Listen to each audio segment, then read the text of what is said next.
انت يا معلم بتاخد الجنسية بعد 5 سنين. هل المفروض انك انت تقضي ال5 سنين كلهم في امريكا؟ لا. انت طالما معاك الجرين كارد تقدر تسافر بره امريكا براحتك.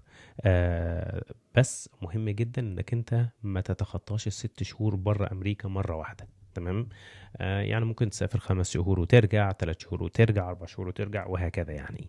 من شروط الجنسية في امريكا انك انت تكمل ال5 سنين، وانك انت من ضمن ال5 سنين دول تكون قاعد 2.5 سنين توتال جوه امريكا.